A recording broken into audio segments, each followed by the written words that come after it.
हरे कृष्णा, राधे राधे। सभी भक्तों को सादर प्रणाम। भक्तों, आप नियमित प्रातः 6 बजे हमारे चैनल पर श्रीमद् भागवत गीता का पाठ श्रवण करते हैं। प्रातः 6:30 बजे श्रीमद् भागवत महापुराण की कथाएं भी श्रवण करते हैं। सभी वारों की कथाएं, तिथि, ज्ञान इत्यादि की जानकारी भी आपको हमारे चैनल के माध्यम से दी जाती है। भक्तों, यदि अभी तक आपने चैनल को सब्सक्राइब नहीं किया है तो अवश्य ही कर लें, साथ ही बेल आइकन भी प्रेस कर लें, जिससे आने वाले हर नए वीडियो का नोटिफिकेशन आपको समय पर मिल सके। श्रीमद् भागवत गीता में कल आपने अर्जुन विषाद नामक प्रथम अध्याय का पाठ श्रवण किया था। भक्तों, आज हम सांख्य योग नामक द्वितीय अध्याय का पाठ का रसपान करेंगे। तो चलिए भक्तों, वीडियो शुरू करते हैं। संजय ने कहा, हे धृतराष्ट्र, तब श्री कृष्ण दया से युक्त नेत्रों में आंसू भरे हुए व्याकुल चित अर्जुन से बोले, हे अर्जुन, अनार के सेवन करने योग्य अपयस कारक नरक में गिरने वाला मोह इस समय तुम्हारे मन में कहाँ से आया? तुम कायर मत बनो, यह शोभा नहीं देता। तुम हृदय की दुर्बलता को त्याग कर युद्ध के निमित्त खड़े हो जाओ। अर्जुन ने कहा, हे मधुसूदन, मैं रण में पूज्य भीष्म और द्रोणाचार्य के ऊपर बाण प्रहार कर कैसे युद्ध करूं? इस लोक में महात्मा गुरुजनों को न मारकर भीख मांगकर भोजन करना उत्तम है, और अर्थ की कामना के लिए तो गुरुजनों को मारकर उनके रक्त से सने भोगों को भोगूंगा। हम नहीं जानते कि संग्राम में हम दोनों में कौन जीतेगा। यदि हम जीत भी लें तो भी जिनको मार के हम जीवित नहीं रहना चाहते, वही धृतराष्ट्र का पुत्र हमारे सामने प्रस्तुत है। दीनता से मेरी स्वाभाविक वृत्ति नष्ट हो गई है और धर्म के विषय में मेरा चित्त मोहित हो गया है। मैं आपसे पूछता हूँ, जिससे निश्चय करके मेरा भला हो वह मुझे समझकर कहिए, क्योंकि मैं आपका शिष्य हूँ और आपकी शरण में हूँ। मुझे ज्ञान शिक्षा दीजिए। मुझे पृथ्वी का निष्कंटक राज मिल जाए और देवताओं का भी आधिपत्य मिल जाए, तो भी ऐसा कोई उपाय नहीं दिखता जो कि मेरी इंद्रियों के सूखने वाले शोक को दूर करे। हे गोविंद, मैं युद्ध नहीं करूंगा। यह कहकर अर्जुन चुप हो गए। संजय बोले, हे राजन, दोनों सेनाओं के मध्य में खिन्न होकर अर्जुन बैठे। अर्जुन से भगवान श्री कृष्ण ने ये वचन कहे, हे अर्जुन, जिसके लिए शोक नहीं करना चाहिए तुम उसके लिए क्यों शोक करते हो? और पंडितों के वचन तो कहता, परंतु पंडित लोग न मारे का सोच करते हैं न जीवितों का। यह बात असंभव है कि मैं पहले न था, तुम भी ना थे और राजा भी ना थे, और इसके बाद भी नहीं रहेंगे। जैसे देहधारियों का इस देह की लड़कपन, जवानी, बुढ़ापा ये अवस्था होती है, तैसे मृत्यु के बाद दूसरी देह भी प्राप्त नहीं होती। इसीलिए पंडित लोग मोह को प्राप्त नहीं होते। इंद्री का शब्द आदि विषयों में संयोग, जाड़ा, गर्मी आदि सुख दुख देने वाला है। आने जाने वाले और नाशवान जानकर सहन करो। हे नरश्रेष्ठ, सुख दुख को समान मानने वाले पुरुष को ये बाहर पदार्थ क्लेश नहीं देते। वह मोक्ष पाने का अधिकारी है। असत वस्तु का तो अस्तित्व नहीं है और सत का अभाव नहीं है। इस प्रकार इन दोनों को ही तत्वज्ञानी पुरुषों ने देखा है। जिससे यह सारा संसार व्याप्त है, उसका विनाश करने में कोई समर्थ नहीं है। इस अविनाशी, अचिंत और नित्य जीवात्मा का ये सब शरीर नाशवान है। इतियो हे भरत श्रेष्ठ, तुम युद्ध करो। जो पुरुष इस आत्मा को मरने वाला तथा जो मारने वाला मानते हैं, वे दोनों ही ज्ञानी नहीं हैं, क्योंकि यह आत्मा न मरती है न मारता है, न आत्मा कभी जन्मती है न मृत्यु को होती है, न कभी जन्मी थी न मरेगी। यह अजन्मा, नित्य, कभी न घटने बढ़ने वाली और सनातन है। नष्ट होने पर भी वह नाश को प्राप्त नहीं होती। जो पुरुष इस आत्मा को नित्य, अविनाशी, निर्विकार और अजन्मा जानता है, वह किसी को घात क्या करेगा और किसी को मारेगा।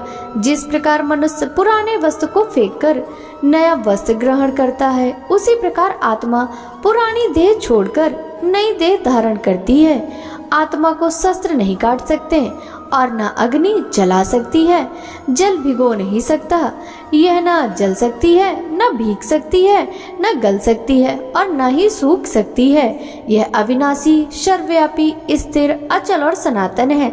यह इंद्रियों से जाना नहीं जा सकता, यह कल्पना से परे है और इसमें हेर फेर नहीं हो सकता।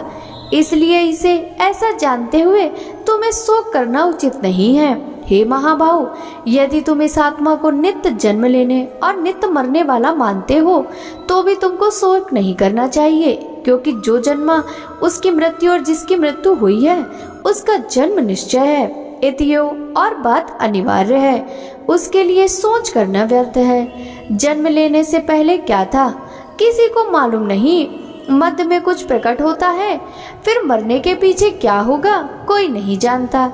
ऐसी दशा में किस बात का सोच करना तुमको उचित है।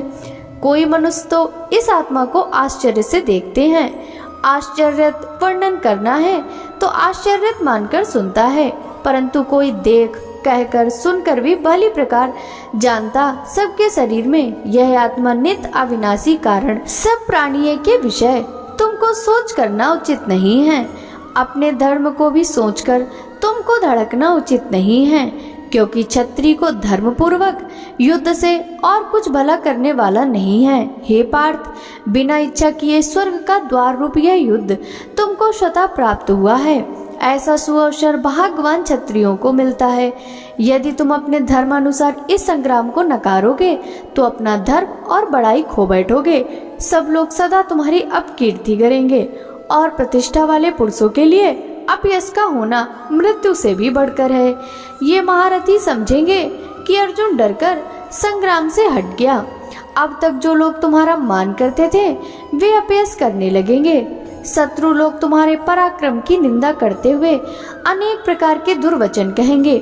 इससे बढ़कर दुख तुमको क्या होगा। यदि तुम युद्ध में नष्ट हो गए तो स्वर्ग के भागी होगे और जीतने पर पृथ्वी तल पर राज करोगे। इसलिए युद्ध के निमित्त दृढ़ प्रतिज्ञा होकर खड़े हो जाओ। सुख दुख, लोभ हानि, जय पराजय, इनको समान समझकर युद्ध के लिए तैयार हो। ऐसा करने से तुम पाप को प्राप्त नहीं होगे। हे पार्थ, यह ज्ञान उपदेश ज्ञान योग के विषय में तुझे कहा गया है। अब निष्काम कर्म योग के विषय सुन, जिस ज्ञान को पाकर कर्म बंधन से तेरी मुक्ति होगी। कर्म योग मार्ग में एक बार प्रारंभ किए कर्म का नाश नहीं होता और विघ्न पड़ने पर भी शुभ फल होता है, और इस कर्म का केवल प्रारंभ ही संशय के भय से छुड़ाकर पूर्ण ब्रह्म प्राप्त करता है। निश्चय करने वाली बुद्धि इस निष्काम कर्म में एक ही है और कामना करने वाले पुरुषों की बुद्धि एकाग्र नहीं रहती, उनकी शाखा प्रशाखा होती हैं। ऐसी दशा में मनुष्य संदेह में रह जाता है। हे अर्जुन, अज्ञानी उस पुष्पिता वाणी को ही स्वर्ग सुख से बढ़कर कुछ नहीं समझते। स्वर्ग सुख को ही जो उत्तम पुरुषार्थ समझते हैं उनको कामनाओं से चित्त व्याकुल होने के कारण निश्चयात्मक बुद्धि मोक्ष साधन की नहीं उत्पन्न होती, कारण कि उनका चित्त भोग आदि में सदैव निमग्न रहता है। जिन मनुष्य का चित्त इस प्रकार मोह में लिप्त है और जिनकी आसक्ति भोग विलास और ऐश्वर्य में है, ऐसे पुरुषों के अंतःकरण में निश्चयात्मक बुद्धि नहीं होती। इच्छा रखने वाले निकृष्ट होते हैं। निष्काम कर्म करने वाला पुरुष ईश्वर कृपा से इस संसार में सुकृत तथा दुष्कृत इन दोनों को ही त्याग कर देता है। इसलिए तुम निष्काम कर्म में प्रवृत्ति हो, जो सब कर्मों का कल्याण कारक है। कर्म फल को त्याग कर ही बुद्धि युक्त ज्ञानी पुरुष जन्म बंधन से हटकर मोक्ष को प्राप्त होते हैं। जब तुम्हारी बुद्धि मोह बन के बाहर निकल जाएगी तब तुम्हारा मन आगे सुनने वाली तथा हुई बातों से विरक्त हो जाएगा। अनेक श्रुति स्मृतियों के वचनों को सुनने से तुम्हारी बुद्धि भ्रमित हो गई है। जिस समय वह निश्चल होकर आत्मा में स्थित होगा तभी तुमको तत्व ज्ञान प्राप्त होगा। अर्जुन ने पूछा, हे केशव, आत्म स्वरूप में निश्चल बुद्धि वाला किसको कहा है? उसके लक्षण क्या हैं और वह कैसे बोलता है, कैसे बैठता है, कैसे चलता है? श्री कृष्ण जी बोले, हे अर्जुन, जो महापुरुष सब कामनाओं को त्याग देते हैं और अपने आप में ही प्रसन्न रहते हैं उसको निश्चल बुद्धि वाला कहते हैं। दुख में जिसके मन को खेद नहीं होता और सुख में जिसको आसक्ति नहीं होती और प्रीति भय क्रोध जिसके जाते रहते हैं, वह महात्मा स्थिर बुद्धि वाला मुनि कहलाता है। जो सर्वत स्नेह करता है, जो शुभ पदार्थ प्राप्त होने से हर्ष नहीं करता और अशुभ से अप्रसन्न नहीं होता, उसी को स्थिर बुद्धि जानना। और कछुआ जैसे अपने अंगों को सिकोड़ लेता है, उसी तरह जो पुरुष अपनी इंद्रियों को विषयों से हटाता है, उसी की बुद्धि स्थिर जाननी चाहिए। निराहारी पुरुष के विषय घट जाते हैं, परंतु विषयों में उसकी चाह बनी रहती है। परम ब्रह्म का अनुभव होने पर भी चाह भी घट जाती है। हे अर्जुन, मोक्ष में प्रयत्न करने वाले विद्वान व्यक्ति को भी प्रबल इंद्रियां साक्षात्कार से उनके मन को जीत लेती हैं। इसलिए सब इंद्रियों को विषयों से रोक मेरे विषय तत्पर हो जाना चाहिए। जिसने इंद्रियों को वश में कर लिया, उसी की बुद्धि निश्चल है। जो पुरुष विषयों के ध्यान में रहता है, उसमें उसकी प्रीति हो जाती है। प्रीति होने से कामना होती है। इच्छा के पूर्ण होने से क्रोध की उत्पत्ति होती है। क्रोध से अविवेक होता है। अविवेक होने से स्मरण शक्ति नष्ट हो जाती है। स्मरण शक्ति के नाश होने से बुद्धि क्षय हो जाती है। जिसकी बुद्धि का नाश हुआ हो, वह विनाश को प्राप्त होता है। जो पुरुष राग द्वेष से रहित हो, इंद्रियों से विषय सुख का अनुभव करता है और अपने मन को वश में रखता है, वह शांति को प्राप्त होता है। शांति मिलने पर सब दुखों का नाश हो जाता है। प्रसन्न चित्त वाले की बुद्धि तुरंत निश्चल होती है। जो पुरुष योग युक्त नहीं है, उसकी निश्चल बुद्धि उत्पन्न नहीं होती। ईश्वर में भावना भी नहीं होती। भगवान के ना होने से शांति प्राप्त नहीं होती। अशांत को सुख कहाँ से मिलेगा? जैसे वायु नाव जल को खींच में ले जाती है, इसी प्रकार इंद्रियां उस पुरुष की बुद्धि का नाश कर देती हैं, जिसका मन विषय शक्ति से इंद्रियों के पीछे लग जाता है। इस कारण हे महाबाहु, जिसकी इंद्रियां विषयों में सर्वथा रोक ली होती हैं, जो सब प्राणियों की रात है, उनमें संयमी जागता रहता है। और प्राणी मात्र जिस समय जागते हैं, मुनि जनों को वह रात्रि है। जल से भरे पूर्ण समुद्र में और नदियों का जल भरने पर भी वह अपनी मर्यादा पर रहता है। उसी प्रकार जिस पुरुष में इच्छा न रहने पर भी सब विषय भोग प्रवेश करते हैं, उसी को शांति मिलती है। विषयों की इच्छा करने वाले को शांति नहीं मिलती। जो पुरुष सब कामनाओं को छोड़कर तथा इच्छा रहित विचरता है और ममता अहंकार जिसमें नहीं है, वह शांति को प्राप्त होता है। हे पार्थ, ब्राह्मी स्थिति यही है। ऐसी स्थिति मिल जाने पर भी प्राणी फिर मोह में नहीं फंसता और अंत समय में पूर्ण ब्रह्म को प्राप्त होता है। भक्तों, अब हम श्रीमद् भागवत गीता द्वितीय अध्याय का महात्म्य श्रवण करेंगे। नारायण जी बोले, हे लक्ष्मी जी, दक्षिण देश में एक पूर्ण नाम नगर था। वहाँ एक देव सुशर्मा नाम का बड़ा धन पात्र रहता था। वह साधुओं की सेवा करता था। जब संत सेवा करते हुए बहुत दिन बीत गए, तब एक बाल नामा ब्रह्मचारी आया। उसकी सेवा बहुत करी और विनय करी, हे संत जी, मुझे कृपा करके श्री नारायण जी को पाने का ज्ञान उपदेश करो, जिससे मेरे जीवन का कल्याण हो और मुक्ति हो जाए। तब ब्रह्मचारी जी ने कहा, मैं तुझे गीता के दूसरे अध्याय का पाठ सुनाता हूँ, उसके सुनने से तेरा कल्याण होगा। तब देव सुशर्मा ने कहा, श्री गीता जी के दूसरे अध्याय का पाठ सुनने से कभी कोई आगे मुक्त हुआ है? तब बाल ब्रह्मचारी ने कहा, मैं तुम्हें पुरानी कथा सुनाता हूँ, श्रवण करो। एक आयली वन में बकरियां चराता था और वहाँ में भजन किया करता था। एक दिन आयली बकरियों को लेकर घर जा रहा था। तभी मार्ग में एक सिंह बैठा था। एक बकरी सबसे आगे कहीं जाती देखकर शेर भाग गया। तब आयली यह देखकर बड़ा आश्चर्यचकित हुआ और मैं भी वहां आ खड़ा हुआ।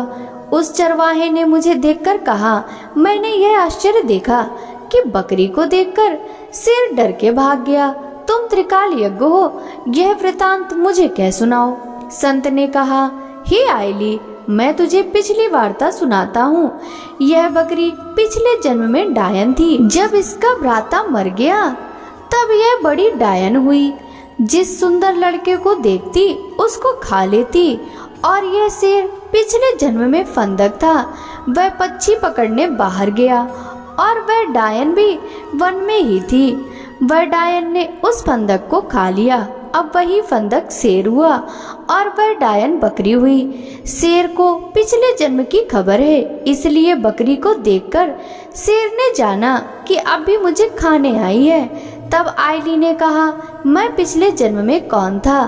तब संत ने कहा, तू पिछले जन्म में चांडाल था। तब आयली ने कहा, हे ब्रह्मचारी जी, कोई उपाय भी है जिसे कर हम तीनों ही इस अधम देह से छूटे? तब संत जी ने कहा, हम तुम तीनों का उद्धार कर सकते हैं। उसके संदर्भ में तुम एक वार्ता सुनो। प्रथम तो एक पर्वत की कंदरा में एक शिला थी। उस पर श्री गीता जी का दूसरा अध्याय लिखा हुआ था। मैं उन अक्षरों को उस शिला पर से देखकर तुम्हारे मन, वचन और कर्म करके सुनाता हूँ। तुम श्रवण करो। संत जी ने गीता जी के अक्षर सुनाए। उसी समय तत्काल ही आकाश से विमान आ गए। वह तीनों उन सब विमानों पे चढ़कर वैकुंठ लोक को गए। अधम देह से छूटकर देव देह पाई और देव सुशर्मा भी गीता ज्ञान को सुनकर मुक्त हुआ। देव देही पाकर वैकुंठ को गया। तब श्री नारायण ने कहा, हे लक्ष्मी, जो पुरुष श्री गीता जी के ज्ञान को पढ़ता है, सुनता है, उसे अवश्य ही मुक्ति मिलती है और मोक्ष को प्राप्त होता है। बोलिए श्री हरि विष्णु भगवान की जय, श्री कृष्णचंद्र भगवान की जय। भक्तों, आशा करती हूँ कि आपको श्रीमद् भागवत गीता का यह पाठ अच्छा लगा होगा। यदि यह पाठ आपको पसंद आया हो तो वीडियो को लाइक कर ज्यादा से ज्यादा भक्तों के साथ शेयर कीजिएगा। साथ ही वीडियो के कमेंट बॉक्स में जय श्री कृष्णा, राधे राधे जरूर लिखेगा, जिससे भगवान श्री कृष्ण की कृपा दृष्टि सदा सर्वदा आप सभी पर इसी प्रकार बनी रहे।